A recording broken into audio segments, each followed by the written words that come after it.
जय हिंद दोस्तों। Army and government exam तैयारी में आपका एक बार फिर से स्वागत है।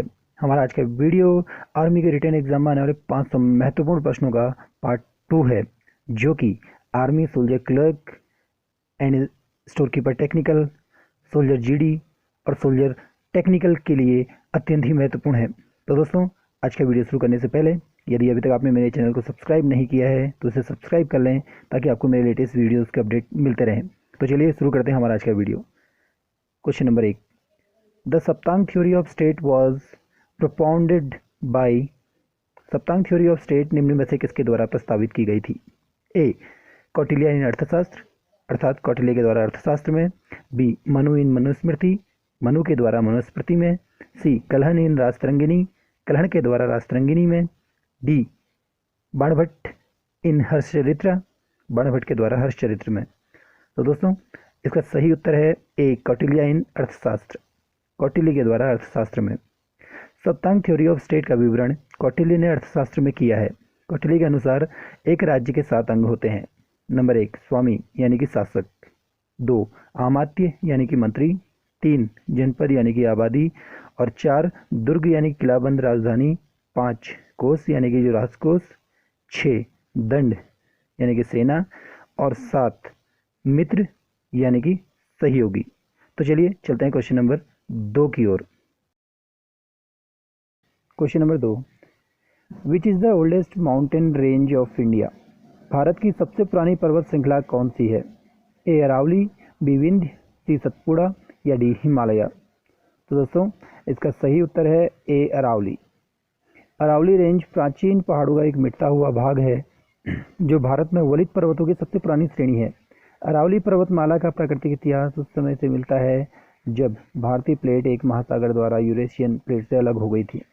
अरावली पर्वतमाला दक्षिण पश्चिम दिशा में उत्तर भारत में दिल्ली से शुरू होकर दक्षिणी हरियाणा से होते हुए पश्चिमी भारत के राज्यों में राजस्थान से होते हुए गुजरात में समाप्त होती है।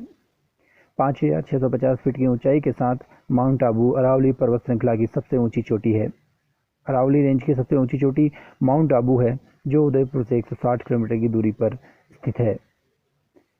अरावली में माउंट आबू के गुरु शिखर के रूप में सबसे ऊंचा स्थान है। अरावली पर्वत श्रृंखला कई नदियों को जन्म देती है, जिसमें लूनी, सखी, बनास, साबरमती और साहिब प्रमुख हैं। चलिए चलते हैं क्वेश्चन नंबर 3 की ओर। Question number 3, the Lok Sabha is also known as. Lok Sabha के निम्न में से किस रूप में भी जाना जाता है? ए, काउंसिल ऑफ स्टेट्स यानी कि राज्यों का परिषद। बी, द अपर हाउस यानी कि ऊपरी सदन। C, the house of the people. या डी, पार्लियामेंट अर्थात संसद। तो दोस्तों, इसका सही उत्तर है C, house of the people. Lok Sabha या house of the people Bharat के द्विसदनी संसद का निचला सदन है, जिसमें उच्च सदन राज्यसभा है।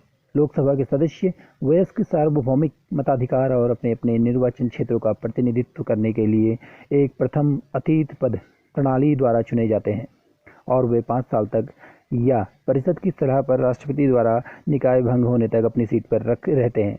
लोकसभा की बैठक नई दिल्ली के संसद भवन में आयोजित की जाती है। चलिए चलते हैं क्वेश्चन नंबर 4 की ओर।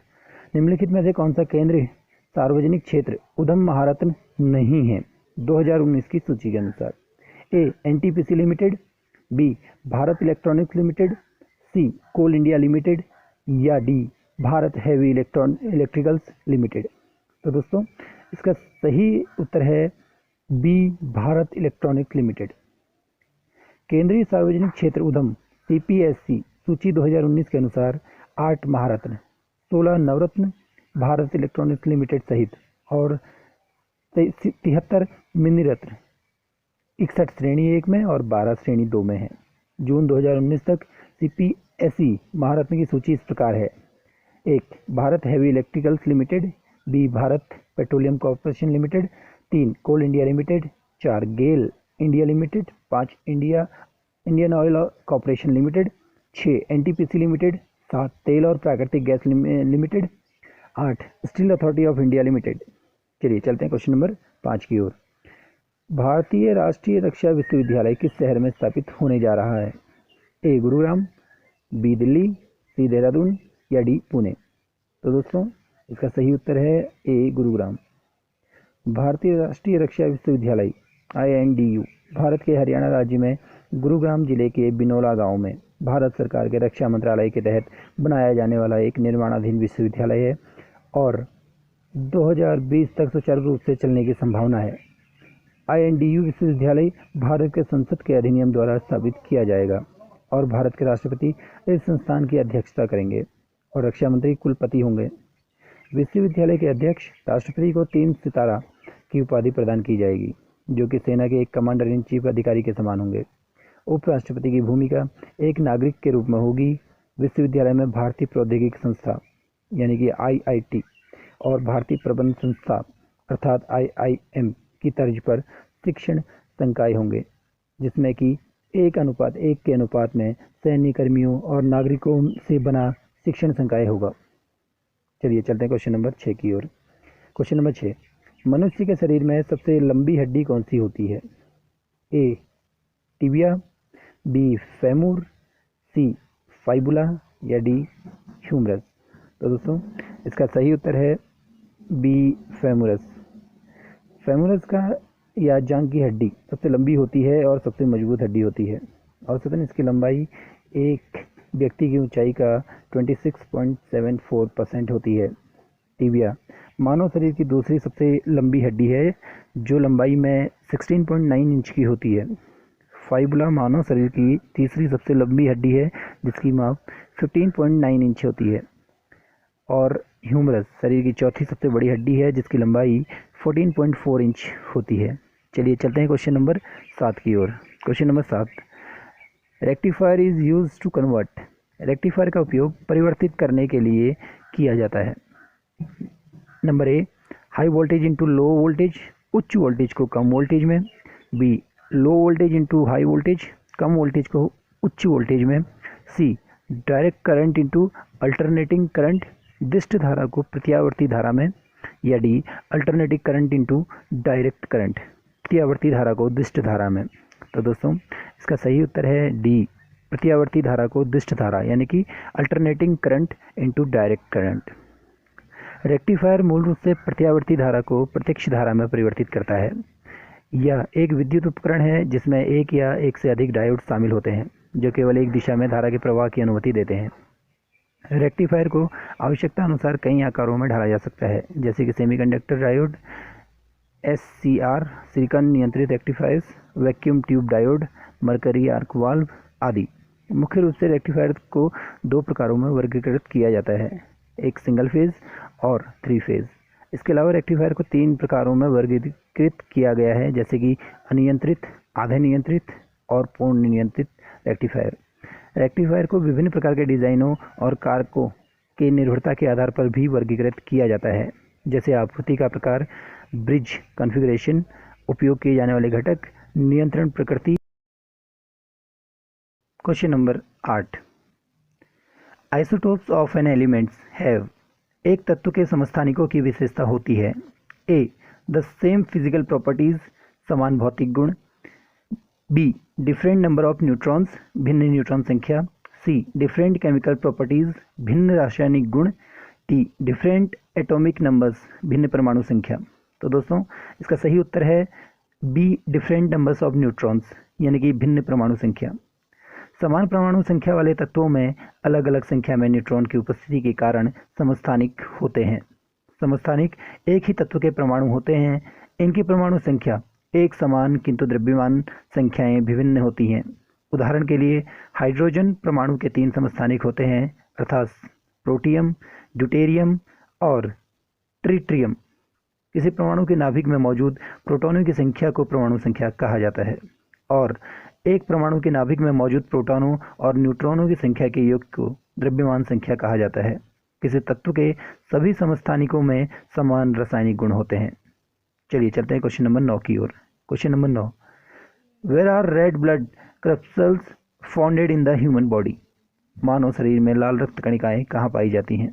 ए लीवर यानी कि जिगर, बी हार्ट यानी कि दिल, सी किडनी यानी गुर्दा या डी बोन मैरो यानी कि अस्थि मज्जा। तो दोस्तों इसका सही उत्तर है डी बोन मैरो यानी कि अस्थि मज्जा। रेड ब्लड सेल्स, जिन्हें हम RBC के रूप में जानते हैं, या एरिथ्रोसाइट्स अस्थि मज्जा में बनते हैं और रक्त में सभी कोशिकाओं में सबसे प्रचुर मात्रा में होते हैं। लाल रक्त कोशिकाओं का मुख्य काम फेफड़ों से ऑक्सीजन को शरीर के ऊतकों तक और कार्बन डाइऑक्साइड को ऊतकों से व्यर्थ उत्पाद के रूप में बाहर ले जाना है।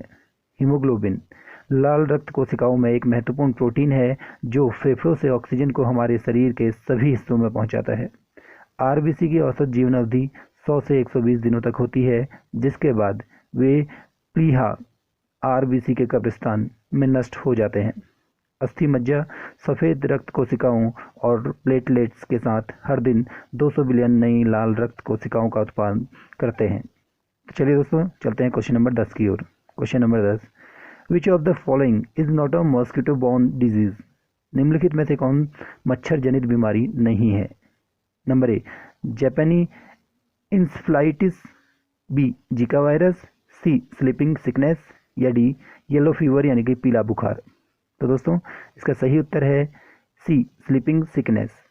स्लीपिंग सिकनेस, जिसे अफ्रीकन ट्रिपनोसोमियासिस के नाम से भी जाना जाता है, यह एक मच्छर जनित बीमारी नहीं है, बल्कि यह टेस्ट मक्खियों द्वारा मानव में प्रेषित की जाती है। मादा एडीज एजिप्टी मच्छर द्वारा जीका, डेंगू, चिकनगुनिया और पीला बुखार जैसे रोग मनुष्य में फैलता है। क्यूलेक्स मच्छर जापानी इंसेफेलाइटिस, लिम्फेटिक फाइलेरिया और वेस्ट नाइल बुखार जैसे रोगों का कारक है। एनोफिलीज मच्छर मलेरिया और लिम्फेटिक फाइलेरिया का प्रमुख रोग कारक होता है। तो दोस्तों, इसी के साथ हमारा आज का वीडियो यहीं समाप्त होता है।